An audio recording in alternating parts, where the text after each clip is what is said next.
안녕하세요. 카이스트 화학과 김현입니다. AI for Structure Based Virtual Screening의 강의 시리즈 두 번째 주제로 왜 AI를 버추얼 스크리닝 활용해야 하는가에 대해서 강의하도록 하겠습니다. 콘텐츠는 다음과 같은데요. 첫 번째, 머신러닝의 일반적인 프린시플에 대해서 이제 소개를 하도록 하고, 이때 이 중요한 용어가 맥시멈 라이클리후드인데 무엇이 맥시멈 라이클리후드인가 하는 것에 대해서 알아보고, 그 다음에 이어서 우리가 주로 이제 활용하게 될 머신러닝 모델 중에서 이 딥러닝의 컨셉에 대해서 살펴보도록 하겠습니다. 그리고 마지막으로 이 버추얼 스크리닝의 핵심이 되는 프로테인 리간드 인터랙션의 인터랙션을 예측하는 다양한 AI 모델들, 우리가 이 강의 시리즈를 통해서 커버할 모델들이 어떤 것들이 있는가 잠깐 살펴보고 강의를 마치도록 하겠습니다. 우선 첫 번째, 머신러닝의 프린시플에 대해서 살펴보도록 하겠습니다. 우리가 일반적으로 사이언스라고 하면은 이제 클래시컬 미케닉스와 퀀텀 미케닉스 등 이런 고전 물리, 양자 물리를 이제 떠오르게 되는데요. 이 고전 역학의 발전을 보면은 맨 처음에 이제 이 케플러와 그 스승 티크 브레가 이 별들의 움직임, 행성의 움직임을 관찰하면서 이제 시작되었습니다. 그래서 이런 관찰 일기가 곧 이 데이터가 되고요. 이 데이터를 해석하는 일을 이 뉴턴이 성공을 했죠. 그래서 이제 뉴턴 역학, 만류 인력의 법칙이라고 하는 어떤 프린시플을 찾아내게 됩니다.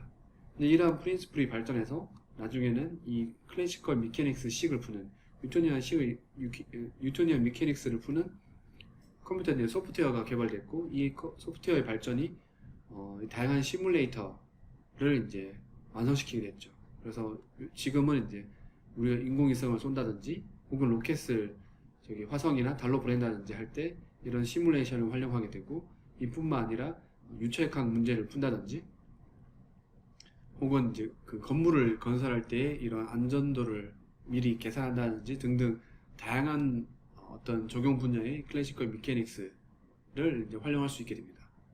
근데 비슷하게 퀀텀 미케닉스 또한 처음에 시작은 이제 관찰에서 시작되는 거죠. 블랙바디 레디에이션 같은 이 고전 역학에서 벗어나는 어떤 자연적인 현상을 관찰을 통해서 알게 됐고요. 이렇게 얻어진 이 데이터를 해석하기 위한 어떤 프린시플, 이론을 이런 다양한 과학자들이 양자역학이라는 이름으로 이제 완성하게 되었죠. 그리고 이제 이렇게 만들어진 양자역학 기반으로 해서 소프트웨어가 만들어지고, 이걸 통해서 지금은 다양한 원자 레벨에서의 시뮬레이션을 컴퓨터를 이용해서 수행할 수 있게 되었습니다. 그래서 이 고전 역학, 양자역학 이 모두가 보면은 이 관찰을 통한 데이터 확보, 그 다음에 이 데이터로부터 어떤 프린시플을 찾아내고, 그리고 찾아낸 프린시플을 이용해서 시뮬레이션을 하는 어떤 단계를 거치게 됐고요. 그럼 그 다음에 이 사이언스의 진화는 어떻게 이루어질 것인가 라고 하는 게 이제 그 다음 의문이 들 텐데요. 다시 한번 살펴보면은 observation을 통해서 데이터를 얻고, 그걸로부터 이제 이 케플러가 이 데이터를 설명할 수 있는 룰을 찾아냈죠. 이 룰을 설명할 수 있는 어떤 프린시플을 뉴턴이 찾아냈고, 이를 바탕으로 시뮬레이션을 하고 프리딕션을 할 수 있게끔 수준이 발달했죠. 근데 지금은 이 시뮬레이션 자체가, 프리딕션 자체가 데이터를 생산하게 되고, 이렇게 생산된 데이터는 우리가 관찰할 수 있는 데이터보다 훨씬 더 많겠죠. 이 데이터를 바탕으로 소위 데이터 드리븐 사이언스가 앞으로 사이언스의 발전 방향이 아닐까라고 조심스럽게 예측을 하게 되고, 그러면 애초에 이런 시뮬레이션이 없는 분야에서는 이 observation으로부터 다이렉트하게 데이터 드리븐 사이언스를 할 수 있지 않을까, 이런 어떤 피직스 기반의 프린시플 기반의 어프로치가 아니라 데이터로부터 바로 우리가 예측할 수 있는 모델을 만드는 데이터 드리븐 사이언스가 다음 어떤 사이언스의 진화 단계가 아닐까라고 조심스럽게 짐작해 볼 수 있습니다. 이를 위해서 당연히 필요한 게 우리가 빅데이터가 필요하겠죠. 이 빅데이터를 observation으로부터 얻을 수도 있고, 지금처럼 이제 시뮬레이션으로부터 얻을 수도 있겠죠. 그리고 이제 AI를 통해서 이 빅데이터를 해석하고 우리가 예측할 수 있는 어떤 모델을 만들어낼 수가 있을 겁니다.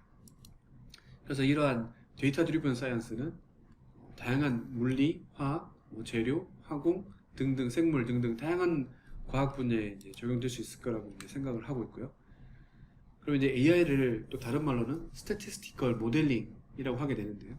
우리가 관찰로부터 얻은 어떤 데이터 포인트들이 있으면은 이 데이터 포인트들을 가장 잘 설명할 수 있는 어떤 하이포세시스를 통계적인 분석법을 통해서 얻는 행위라고 이제 할 수가 있습니다.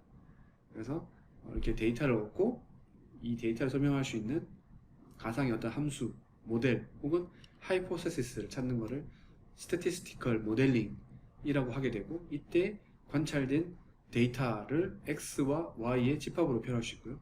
x는 이제 인풋이 되고 y는 아웃풋이 되겠죠. 그럼 이렇게 이제 x와 y에 대한 어떤 그 디스트리뷰션을 우리가 알게 되고, 이 디스트리뷰션 혹은 이 확률 분포라고 하는 것을 설명할 수 있는 어떤 하이포테시스를 찾는 일을 하게 되겠죠. 예를 들면은 뭐 이 Q사 같은 방법도 이제 그런 예가 될 것이고, 혹은 다른 어떤 딥러닝이나 AI 방법들을 이제 활용할 수 있겠죠. 그래서 이렇게 해서 이제 예측 모델이 만들어지면은 X를 집어넣고 Y를 예측하는 어떤 statistical inference라고 하는 거를 이제 할 수 있겠죠.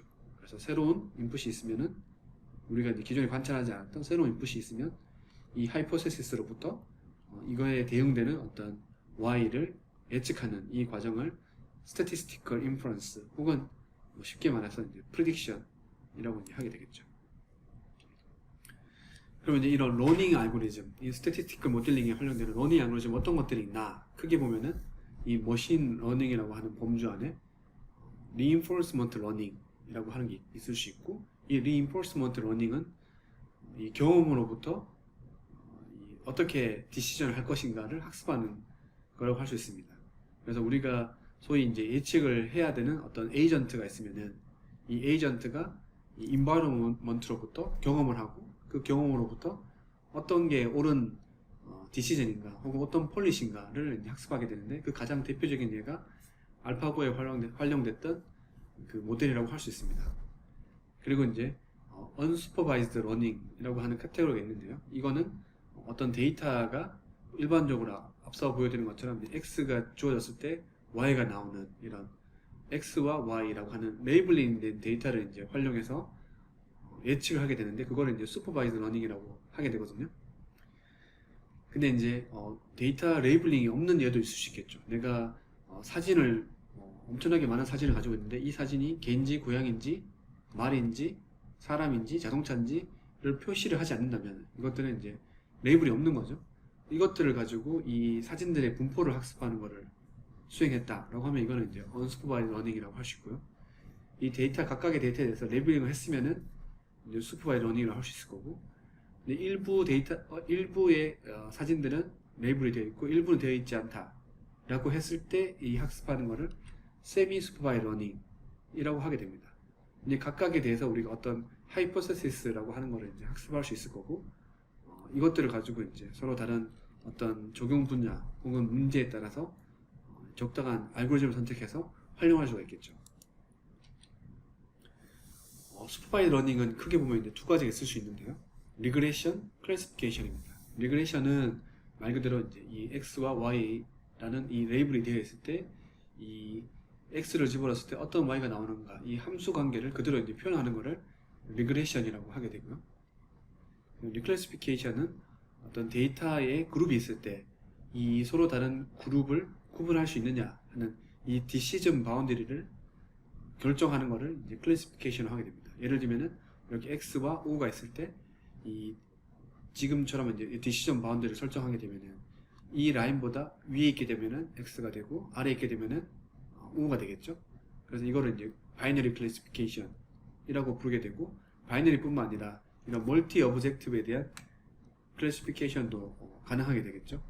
그래서 크게 보면 이 두 가지로 나눠서 슈퍼바이드 러닝을 이제 생각할 수가 있습니다. 이제 슈퍼바이드 러닝의 한정에서 우리가 예를 들면 어떤 몰레큘의 특성을 파악한다고 그러죠. 몰레큘의 구조가 인풋이 될 것이고, 어떤 컴퓨테이션을 통해서 이 솔러빌리티, 톡시시티, 드러그 이피커시 같은 이 몰레큘의 프로퍼티를 우리가 예측할 수 있을 겁니다. 이때 이제 계산하는 모델이 퀀텀 메케닉스를 활용할 수도 있고 클래시컬 메케닉스를 활용할 수도 있겠죠. 그리고 이제 그로부터 이 y는 fx라고 하는 이 관계를 찾아낼 수 있을 겁니다. 이게 만약에 퀀텀 메케닉스로 풀 수 있는 문제다라고 하면 이 f는 슈레딩거 이퀘이션 혹은 해밀턴라인을 포함하는 어떤 함수라고 할 수 있을 겁니다. 이게 이제 전통적인 계산을 통해서 스트럭처 프로퍼티 릴레이션십을 찾는 과정이라고 할 수 있는데, 이런 머신러닝 어프로치에서는 동일한 과정을 수행하는데 x가 인풋이 되고 이 x에 우리가 예측하고자 하는 어떤 프로퍼티들이 이제 이미 레이블이 되어 있는 데이터가 있다고 쳐보죠. 그러면 이제 x와 y 사이, y는 fx라고 하는 이 관계를 찾아내는데 프린시플을 통해서 계산하는 대신 머신 러닝 알고리즘을 통해서 이제 예측을 하게 되는데요. 이때 이 f는 AI 또는 이제 머신 러닝 알고리즘이 될 거고요. 이때 들어가는 이 세타라고 하는 거는 어셋러블 러너블 파라미터라고 해서 우리가 x를 집어넣고 나오는 y가 우리가 갖고 있는 어떤 레이블의 값과 일치하게끔 세타를, 이 파라미터를 조정하는 거죠. 그래서 이 예측한 y와 실제 레이블된 y의 차이를 최소화시켜 주게끔 y를 계속 업데이트 해가면서 학습을 시키게 되고, 그때 얻어진 최종적으로 얻어진 파라미터, 이 세타가 있다면은 우리가 새로운 x를 집어넣었을 때 그게 대응되는 y를 예측할 수 있겠죠. 그래서 statistical inference를 할 수 있게 되겠죠. 그래서 이런 과정을 통해서 똑같이 이제 이 데이터 드리븐으로 y는 fx라는 문제를 풀 수 있게 되고 structure property relationship을 찾을 수 있게 됩니다. 그래서 좀 더 요약하자면은 이 머신 러닝이라고 하면은 우리가 어떤 그 데이터 x와 y, 레이블링이 되어 있는 x와 y라고 하는 어떤 데이터 셋이 있게 되고요. 이 데이터에 대해서 어떤 probabilistic한 assumption을 하게 되고, 이 assumption 안에서 우리가 예측할 수 있는 모델, 어떤 hypothesis를 찾게 됩니다. 그래서 이 x와 y는 예를 들면 쿼드라틱 할 것이다, 리니어 할 것이다, 혹은 뭐 사인, 코사인 같은 반복되는 함수일 것이다 라고 하는 어떤 hypothesis 안에서 이 f 세타 혹은 h 세타라고 하는 거를 이제 정하게 되고, 그때 이제 x를 집어넣었을 때 y를 예측해서 실제 실험으로 얻은 데이터가 가지고 있는 y와 차이를 최소화하게끔 이 세타라고 하는 거를 업데이트하게 되고, 이 과정을 통해서 최적의 세타를 찾아내는 이 과정을 머신러닝의 프린시플이라고 할 수 있고, 이걸 좀 더 머신러닝 분야의 용어로 치면은 maximum likelihood estimate라고 하게 되고, 그때 이제 이 세타 파라미터, 러너블 파라미터 세타를 maximum likelihood estimate를 통해서 찾는 이 일련의 과정을 이 머신 러닝 알고리즘을 트레이닝 한다라고 얘기를 할 수 있습니다. 그렇다면 이 maximum likelihood estimate라고 하는 것이 무엇인가 하는 것을 다음 섹션에서 배워보도록 하겠습니다. 예를 들면은 우리가 갖고 있는 데이터가 다음과 같은 식을 따른다고 보죠. 어떤 x라고 하는 게 인풋이고 이 y가 레이블이 된 그 아웃풋 값이라고 쳐보죠. 그리고 여기에다가 적절한 어떤 세타 값을 곱해서 거기다가 어떤 입실론이라고 하는 어떤 노이즈를 더한다면은 그게 이제 y에 대응된다고 쳐보죠. 그럼 이 세타는 우리가 러너블 파라미터라고 할 수 있겠죠. 그래서 적절한 세타를 택했을 때 이 y를 예측할 수 있는 어떤 그 하이포세시스를 우리가 정하게 되겠죠. 이 경우에는 이제 이게 리니어하게 주어졌기 때문에 이 x와 y가 리니어하다라고 하는 어떤 가정 안에서 이 모델을 우리가 제안한 거죠. 그리고 이제 입실론 같은 경우에는 어떤 실제 예측에서 나올 수 있는 에러일 수도 있고, 혹은 뭐 예측할 때 나오는 에러라고 할 수도 있겠죠. 그래서 이제 이걸 랜덤 노이즈라고 예상할 수 있을 겁니다. 그래서 이제 이게 랜덤 노이즈라면은 이 랜덤 노이즈가 가우시안을 따른다고 이제 생각을 할 수 있겠죠. 그래서 이 노이즈의 분포를 지금처럼 이제 가우시안으로 표현을 할 수 있고, 그때 스탠다드 데비에이션 혹은 베리언스를 시그마로 이제 표현할 수 있을 겁니다. 그렇게 됐을 때 이 주어진 세타 파라미터에 대해서 x에 대한 y의 분포를 예측해 보면은 다음과 같은 가우시안 형태를 따르게 되겠죠. 그래서 이게 실제 y 값이고, 그때 우리가 예측된 어떤 주어진 파라미터 셋에 대해서 예측된 y 값은 얘가 되고, 이 차이를 빼게 되면은 요 입실론 값, 이 랜덤 노이즈가 남게 되니까 이 랜덤 노이즈는 우리가 가정한 것처럼 이런 노멀 디스트리뷰션, 가우시안 디스트리뷰션을 따른다고 가정을 했기 때문에 다음과 같은 식을 얻을 수 있게 됩니다. 이때 이 노테이션은 다음과 같이 이제 쓸 수 있는데, 이거는 이제 y에 대한 분포를 보여주는데, 주어진 인풋 값 x에 대해서 y에 대한 분포고, 그때 이 분포는 이 세타를 통해서 파라메트라이즈 되어 있다 라고 이제 해석을 할 수 있습니다. 자, 그렇다면 이제 주어진 데이터셋 x에 대해서, 그리고 이제 우리가 ML 모델 세타를 가지고 있죠.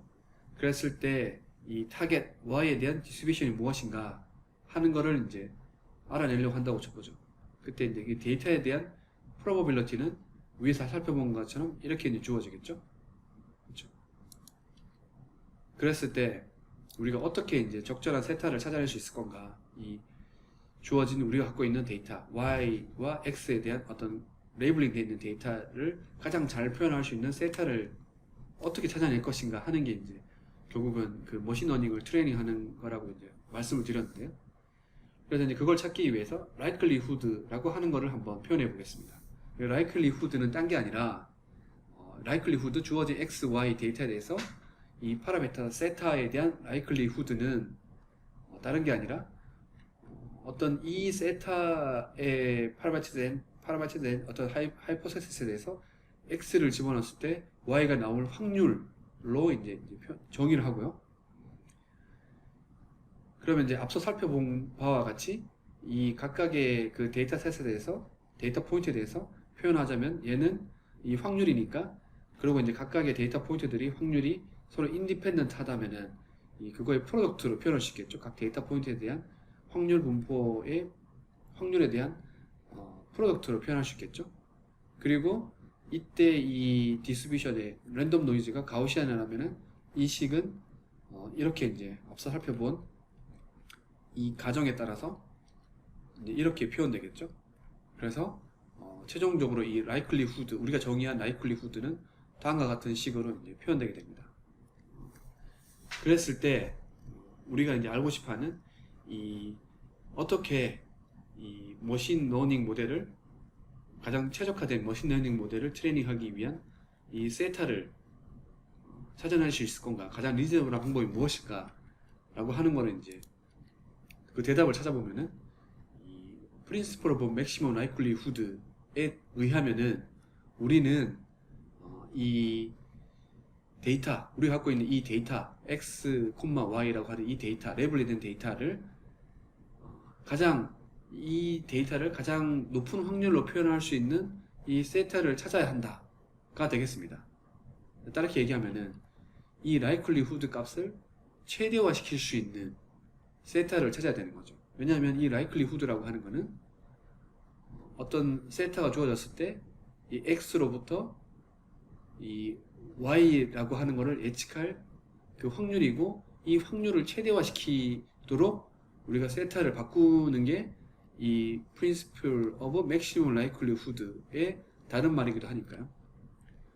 그래서 결국은 이 likelihood를 최대화 시킨다, 혹은 이 주어진 세타에 대해서 x를 집어넣었을 때 우리가 알고 있는 y를 예측할 이 확률을 가장 최대화시키는 방법으로 이제 어떤 y를 바꿔가야 되는데요. 앞서 얻었던 식을 집어넣어서 표현하면 이렇게 이제 바꿀 수가 있고,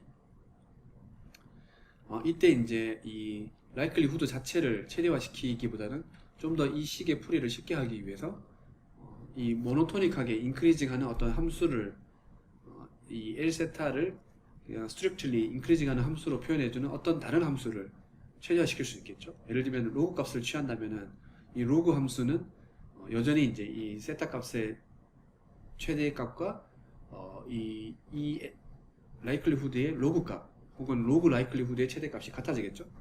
그때 이제 이 로그 likelihood를 최대화시킨다면은 이 로그를 취함으로 해서 이 프로덕트가 서메이션으로 바뀌게 되고, 그 다음에 이제 이 서메이션 된 값을 좀 더 풀어서 표현해 보면은 이 로그 값에 가우시안에 취하게 돼서 표현하게 되면은 컨스턴트 값과 나머지 값으로 이제 표현되게 됩니다.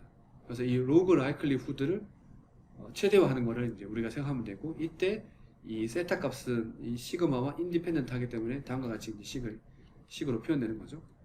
그때 이 로그 likelihood를 최대화한다면은 결과적으로는 이 컨스턴트 외에 뒤에 있는 값을 최소화하는 거랑 같게 되겠죠. 왜냐면 얘는 스퀘어 값이니까 항상 양수고 마이너스 부호가 붙어 있으니까요. 결국은 이 값을 이제 최소화시키는 건데, 이 값을 떼서 보면은 결국은 우리가 예측한 값과 실제 레이블링 된 값의 차이의 제곱을 최소화시키는 방향으로 세타를 얻어낸다면은 그게 결국은 이 주어진 x로부터 우리가 알고 있는 y 값을 얻을 수 있는 그 확률을 최대화하는 거랑 같은 그 세타를 얻게 되는 거죠. 그게 결국은 이 로그 라이클리후드를 최대화하는 거랑 같게 되는 거죠.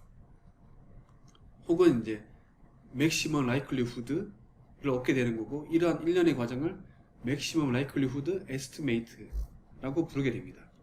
근데 이 식을 좀 더 살펴보면은 이거는 이제 다르게 보면은 이거는 루트 민 스퀘어 에러를 최소화하는 거라고 볼 수 있고, 그래서 보통 이제 이 리그레션에서 머신러닝, 그 슈퍼바이드 러닝의 리그레션 프로블럼에 대해서는 이 루트 민 스퀘어 에러를 코스트 펑션을 해서 이 값을 최소화시키는 방향으로 우리가 머신러닝 트레이닝을 하게 됩니다.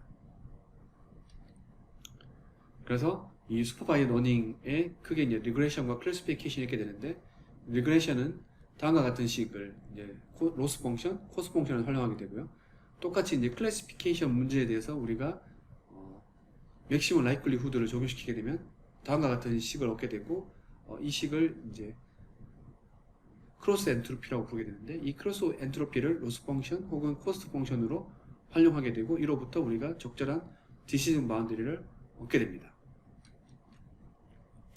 요약하자면은 우리가 주어진 어떤 데이터셋, 우리가 이제 그 스태티스티컬 모델링을 하려고 하는 데이터셋 X와 Y에 대한 어떤 셋이 있다고 하면은 이 데이터셋이 어떤 형태의 모델을 따를 것이라고 우리가 하이포세시스를 하게 되고, 이 하이포세시스 안에서 러너블 파라미터 세타를 정하게 되는 거죠. 그리고 이때 이 적절한 세타를 구하기 위해서 맥시멈 라이클리후드 에스티메이트를 적용을 하는 겁니다. 그리고 이제 그게 리그레이션의 경우에는 리스트 스퀘어 에러를 최소화하는 방향으로 코스트 펑션을 정하고, 클래시피케이션의 경우에는 크로스 엔트로피 혹은 소프트 맥스를 최소화시키는 방향으로 혹은 최대화시키는 방향으로 학습을 통해서 세타를 결정하게 됩니다. 이 라이클리후드를 활용해서 어떻게 이제 우리가 그 스태티스티컬 모델링을 할 수 있는가, 그 예로 간단한 예로 이제 다음과 같은 걸 살펴보려고 하는데요. 뭐 예를 들면은 어떤 싱글 파라미터 세타를 이용해서 동전 던지기를 했을 때 앞면이 나오는가 뒷면이 나오는가 하는 거를 예측한다고 쳐보죠. 이럴 경우에 이제 그 앞면을 헤드라고 해서 H라고 표현하고, 이 완전 퍼펙트 코인이라고 한다면은 이 세타 H는 앞면과 뒷면 똑같은 확률로 0.5를 줘야 되니까 이 세타 H는 0.5가 되겠죠. 그래서 이제 우리가 동전을 두 번만 던진다고 했을 때 우리가 그 두 개의 앞면을 다 관찰하는 이런 데이터가 있다고 쳐봅시다. 그러면 이제 우리의 그 데이터 분포는 데이터셋은 HH가 되겠죠. 그때 이 HH를 얻을 확률을 이 파라미터, 주어진 파라미터에 대해서 계산해 보면은 첫 번째 던졌을 때 0.5, 두 번째 던졌을 때 0.5니까 0.25가 되겠죠. 그때 이거에 대한 라이클리후드를 계산해 보라 라고 하면은 앞서 우리가 정의했던 정의에 따라서 이 계산해 보면은 라이클리후드라고 하는 거는 정의상 이 두 개의 HH인 데이터를 설명해 줄 수 있는 그 파라미터 값으로 표현되는 이 라이클리후드는 정의상 이렇게 되고, 이 확률로부터 0.25라고 하는 거를 얻을 수 있습니다. 그렇다면은 이 관찰된 데이터 HH를 설명해 줄 수 있는 최적의 세타를 찾아봐라. 이게 이제 결국은 머신러닝을 트레이닝하는 거고, 맥시멈 라이클리후드 에스티메이트를 따라서 세타를 얻게 되면 어떤 세타를 얻게 되는가 하는 걸 살펴볼 수 있겠죠. 이 경우에는 우리가 이제 세타를 0.5로 했을 때는 0.25라는 값을 얻게 되는데, 이거보다 더 큰 값을 얻게 된다면은 이게 라이클리후드가 결국 확률로 표현되니까 제일 큰 값이 1이잖아요. 그 1이라는 값을 얻으려면은 세타가 어떻게 바뀌어야 되는가를 생각해 볼 수 있을 겁니다. 그래서 실제로 이 라이클리후드를 세타를 바꿔가면서 계산해 보면은 이 HH라고 하는 거를 표현해주는 이 확률 값을 세타를 바꿔가면서 계산해 보면은 예를 들면 0.1이다. 그럼 0.1 곱하기 0.1이니까 0.01이 되겠죠. 0.5면은 아까 우리가 살펴본 것처럼 0.25가 될 것이고, 이렇게 해서 쭉 올라가서 이 라이클리후드를 최대로 하는 거는 이 세타 값이 1인 값. 그럼 1 곱하기 1이니까 1이 되겠죠. 그때가 이제 이 라이클리후드를 최대화시키는 세타가 될 것입니다. 그러니까 세타 어떻게 동전을 던지든 간에 다 앞면이 나오는 이 모델이 우리가 주어진 데이터를 가장 잘 설명하는 예측 모델이 되겠죠. 물론 이거는 우리가 알고 있는 퍼펙트 동전과 비례가 완전히 달라지죠. 그러니까 이거는 마치 우리가 갖고 있는 데이터가 HH라서 가능한 거였고, 만약에 똑같이 두 번을 던졌어도 HT였다, 테일이었다, 하나가 테일이었다 라고 하면은 그때는 맥시멈 라이클리후드를 주는 H 값은 아마 0.5가 되겠죠. 근데 이제 한 번 더 실험을 해서 HHT였다 라고 하면은 이 데이터를 가장 잘 설명해주는 H를 찾아봐라 라고 하면은 이렇게 세타를 바꿔가면서 이 확률 값을 계산했을 때 최대가 되는 포인트는 잘 예상할 수 있듯이 0.67이 되겠죠. 던졌을 때 3분의 2는 헤드가 나오는, 그때 그 모델이 이제 가장 이 데이터를 잘 표현할 것입니다. 이렇게 반복해서 데이터를 계속 늘려간다고 쳐보죠.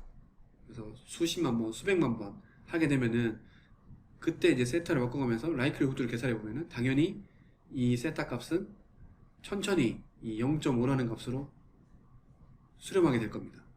너무 당연하겠죠. 그때는 이제 왜냐면 이 데이터가 퍼펙트하게 많아지면은, 엄청나게 많아지면은 헤드와 테일이 거의 이 같은 숫자로 등장하게 될 것이고, 그걸 설명할 수 있는 가장 완벽한 파라미터 세타는 0.5가 될 것이기 때문입니다. 그래서 이제 이런 결과가 보여주는 걸 보면 크게 두 가지, 맥시멈 라이클리후드 에스티메이션을 통해서 세타를 얻으면은 적절한 예측 모델을 만들 수 있다 하는 걸 알 수 있고, 또 한 가지는 우리가 알고 있는 제대로 된 모델을 만들기 위해서는 빅데이터가 필요하다 하는 것을 알게 되겠죠. 이 두 번째가 사실은 굉장히 중요한데, 우리가 작은 데이터를 갖고 있을 때는 이 세타 값이 이 데이터를 설명하기 위한 적절한 값을 얻을 수 있다 하더라도 그 모델 값이 실제 그 시스템을 잘 설명하지 않는다는 거죠. 왜냐하면 우리가 갖고 있는 데이터가 굉장히 왜곡되어 있는, 시스템을 왜곡하는 데이터일 수가 있기 때문입니다. 그래서 이제 빅데이터가 굉장히 중요하다. 바이어스 걸려있지 않은 빅데이터가 굉장히 중요하다. 그냥 단순히 맥시멈 라이클리후드 에스티메이션을 적용하게 되면 스몰 데이터일 때 오버피팅이 될 가능성이 굉장히 높다 하는 것을 예상할 수 있습니다. 다음으로 이제 딥러닝에 대해서 살펴볼 텐데요. 머신러닝에 대해서 살펴봤는데, 그럼 딥러닝은 뭐가 다르냐? 이 딥러닝의 핵심 요소는 이 아티피셜 뉴런이라고 할 수 있는데요. 뉴런의 원리는 다들 잘 아시는 것처럼 이렇게 덴드라이트를 통해서 신호를 받고, 이 받은 신호를 엑선을 통해서 전달하고 다음 뉴런에 전달해주는, 시냅스를 통해서 다음 뉴런에 전달해주는 이런 과정을 이제 반복하는 거죠. 그때 이 시그널 패스를 보면은 어떤 스레스홀드를 넘게 되면은 신호를 전달하고, 그렇지 않으면 다시 이제 시그널이 꺼지는 이런 어떤 아날로그 시그널을 디지털로 바꿔주는 역할을 이제 한다고 볼 수 있는데요. 이걸 이제 함수로 표현하자면은 어떤 스레스홀드 이하에서는 0인 값을 뱉어내고, 스레스홀드를 넘어가면은 1인 값을 뱉어내는 이런 그 시그모이드 펑션 혹은 로지스틱 펑션의 형태로 이 뉴런의 펑션을 표현할 수 있을 겁니다. 근데 이 하나의 뉴런을 가지고 우리가 학습이라고 하는 것을 할 수는 없을 거고, 이 휴먼 브레인 혹은 어떤 동물의 브레인을 보면은 이런 뉴런들이 굉장히 복잡하게 얽혀져 있습니다. 그래서 이 하이퍼 커넥션을 통해서 이제 뇌가 이루어져 있는데요. 인간의 뇌를 살펴보면은 10의 11승계의 뉴런이 있다고 알려져 있어요. 그리고 각각의 뉴런들이 7,000개의 시냅스를 통해서 아주 복잡하게 연결되어 있고요.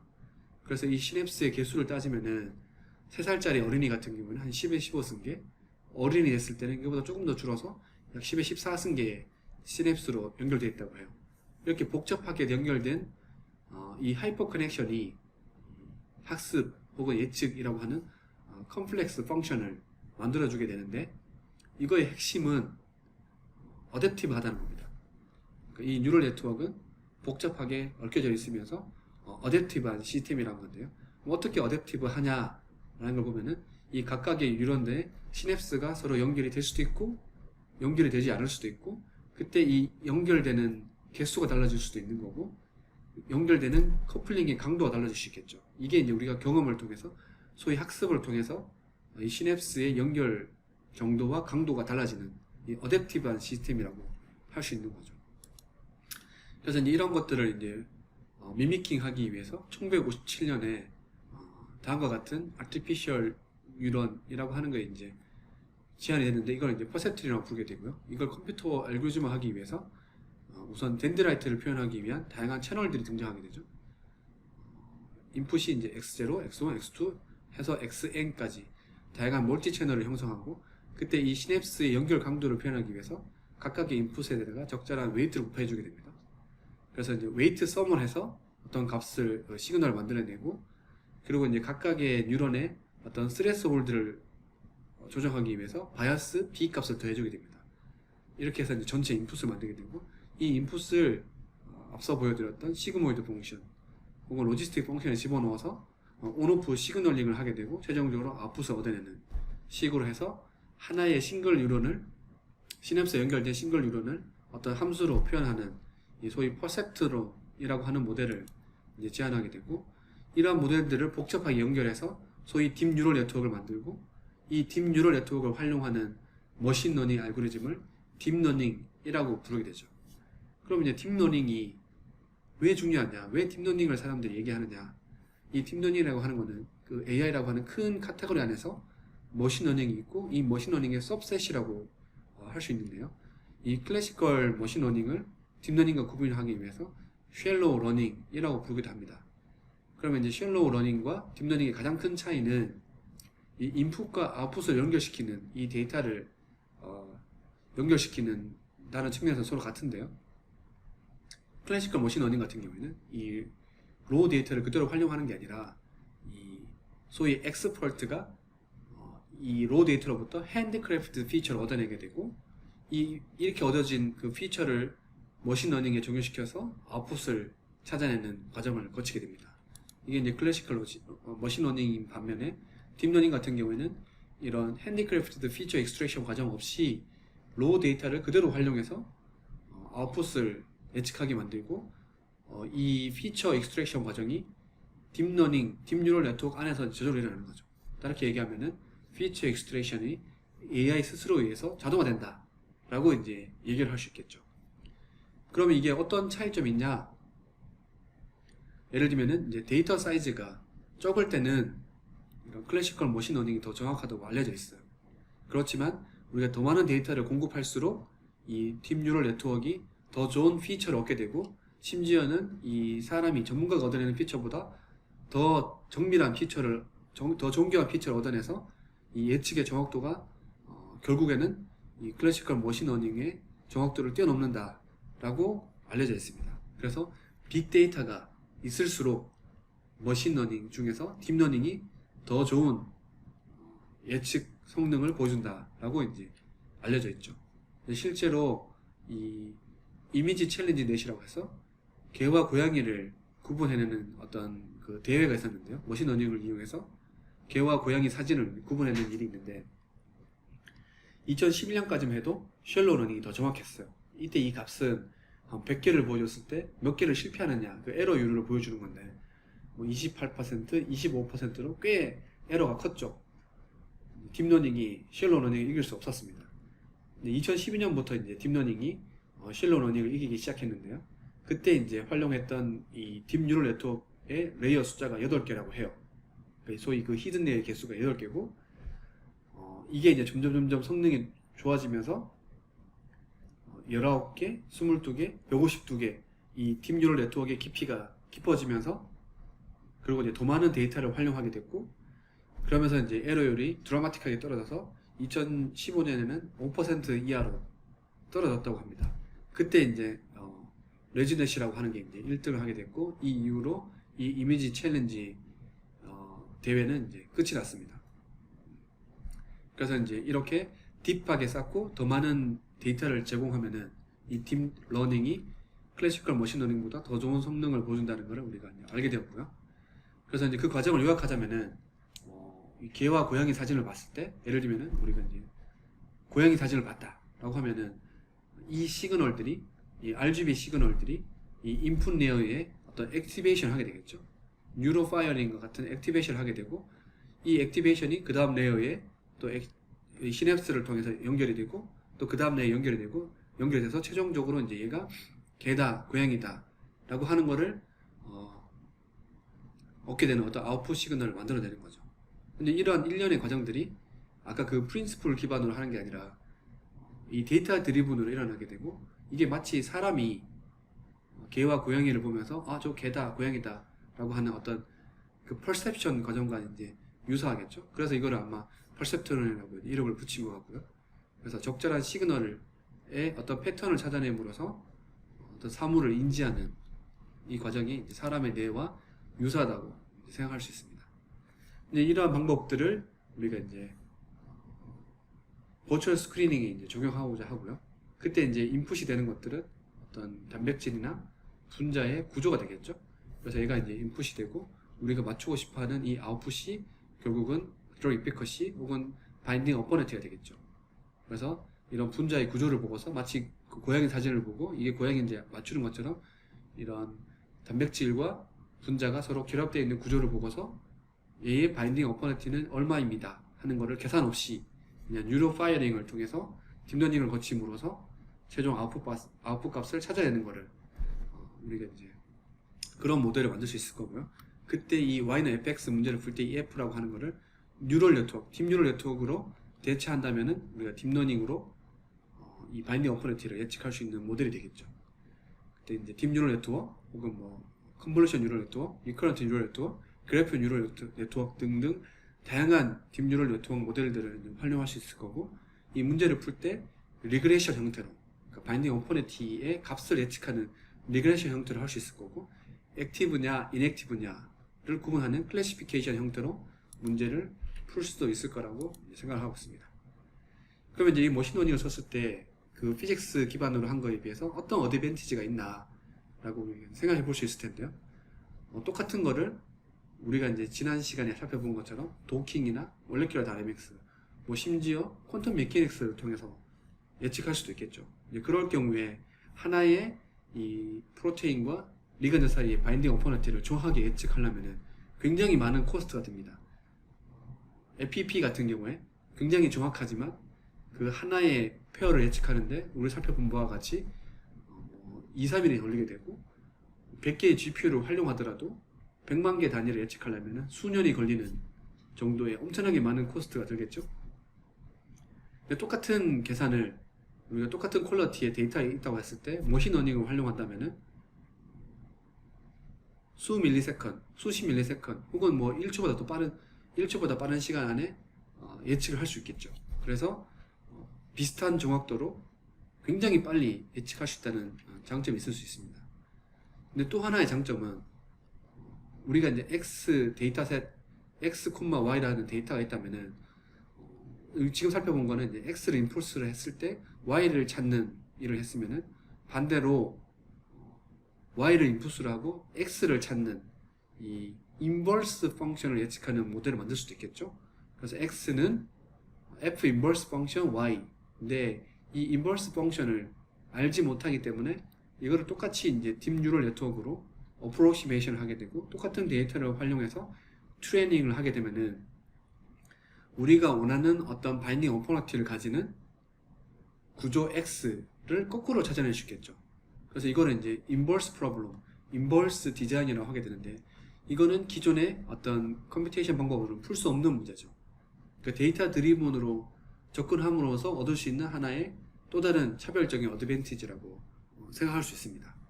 그래서 이제 이러한 어드밴티지를 활용해서 어떤 히트 투 리드 혹은 리드 옵트에서 분자 설계하는데 활용하는 다양한 딥러닝 모델들도 개발할 수가 있습니다.